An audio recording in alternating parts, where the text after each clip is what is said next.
era kalage eno tisati sebo nawe njikusabira ogiteekeko ewaka kibeere ekyambalo kyaffe kingireete nakanyinyi. Ekisooka ababireese bennyini be babikola.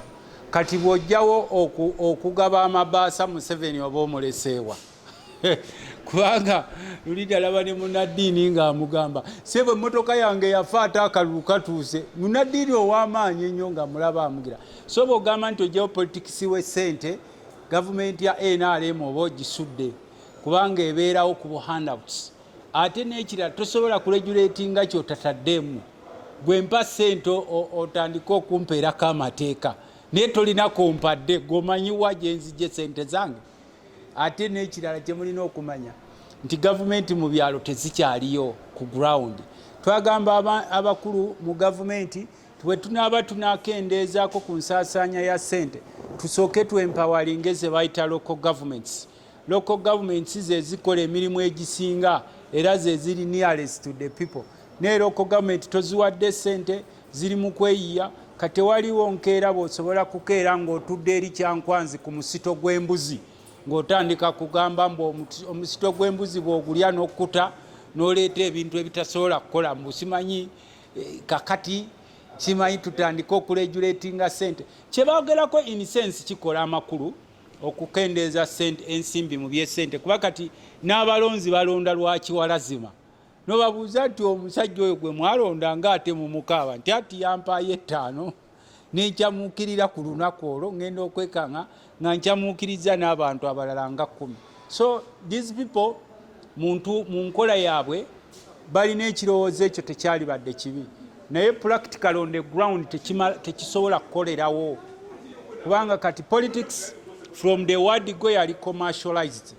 Ekyokubiri njagala ombuulirewo ekkanisa oba ekereziya oba omuzikiti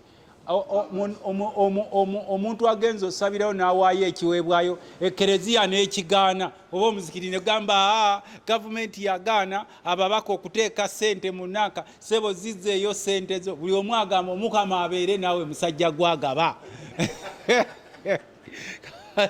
kati ono abeere n'aweeta amateeka ge nga amaze okulya omukyoma ekyankwanzi omusito gw'embuzi n'aleeta amateeka ge mbu ssente mulekerawo ziga bagamba nti sitaani abeere naawe n'ebirowoozo byebyo ebibi.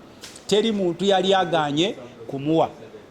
Ekyokubiri gavumenti yo by its standards ya commercializinga politics from the word go.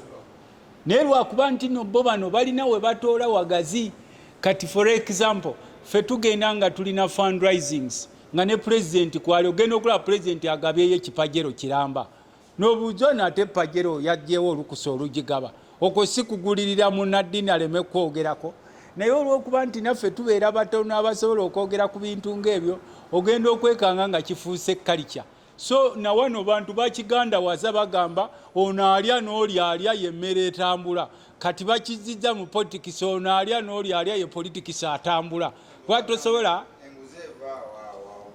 anti enguzi awo weeri naye si eno eyogerwako. Twagala twogere ku nguzi eri ewunya eri gye bakuwa ssente oteekewo eddwaliro ly'erwowa ne bakuwa $500 billion n'ogikuba ku mutwe n'otaddayo kulabika. Enguzi eno gye basabira mu supplementary nti simanyi tusaba ennyongereza n'osaba 1.8 trillion naye ng'ogiyisa ng'ate enkeera kusoma budget n'oddayo n'osaba endala. Kakati budget twakagisoma naye teweewuunya nga ekimu ku bigendo teesebwako ku first sitting yaffe nga tuvudde mu luwumula nga bagamba the government seeks to borrow bwe badde seekinga ku borrowinga ng'egamba nti honorable members we have a colligenda here a colligenda of some ABC trillions. Kakati fefe nyini tulina okwawula wakati wa politicking ne real discussion leadership discussion. Okugamba nti ogobe ssente mu byobufuzi currently under NRM regime is politicking. Obutagala ssente mu byobufuzi is real leadership. Era ffenna twali badde tukigamba nga tukisomesa ne mu church nti mugambe ba bishop bagambe teri munnabyabufuzi akkirizibwa kuwaayo.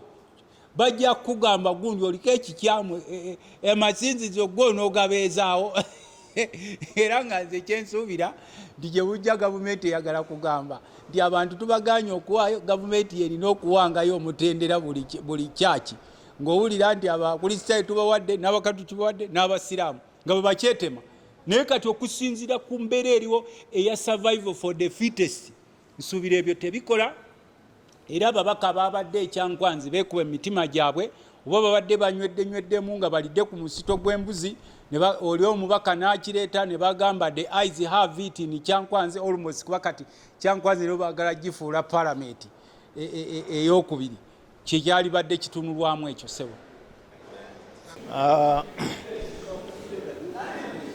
Si kyekyo kyokka waliwo embeera ezigenda kutuyingirako kubanga for recently twayise etteeka ery'abali b'ebisiyaga ng'ebiwera abali b'ebisiyaga tebanaba kutuula abali b'ebisiyaga simanyi ku lwaki baagala kulya ebisiyaga in that form that they can break the banks. Now I believe eno theory egamba ngu toyinza kubeera president wa America nga tebaku blessings nga togenze mu lukiiko nabo nokanya nabo eyo theory njagala kugikiriza. They can easily penetrate this country and break us the back. You find nga mulina a head of state nga gamba ebisiyaga babirye. You find more than half of parliament nga sponsored by them kubanga balina sente empitirivu sponsored by them.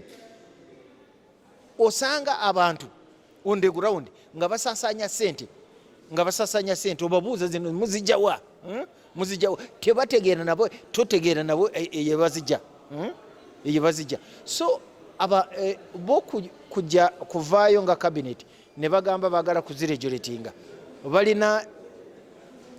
balina omwoyo mulungi naye banakisobola kubanga bo bokka bebakozesa sente kusinga nnyo President Museveni ye biggest culprit era ye yaleeta ekizibu akozesa sente nyingi mu kalulu akozesa abantu abawa sente nyingi nnyo yatuleetera ekizibu singa teyaleeta ekyo ekizibu abantu tebandibadde nga babyogerako kuleka these days oba atandise kugenda mu kanisa n'awaayo miliyoni 3 omuntu omu n'avaayo n'amusinga n'awaayo miliyoni 5 bw'atandise kugamba kino kyandifuuka kizibu era tanaba kulaba ajja kutuuka level agende mu kyaki agende ku ssomero aweeyo akawumbi waveeyo omuntu omu aweeyo obuwumbi bubiri so the faster he runs kulaba ngu ekintu kino kivaako the better for this country.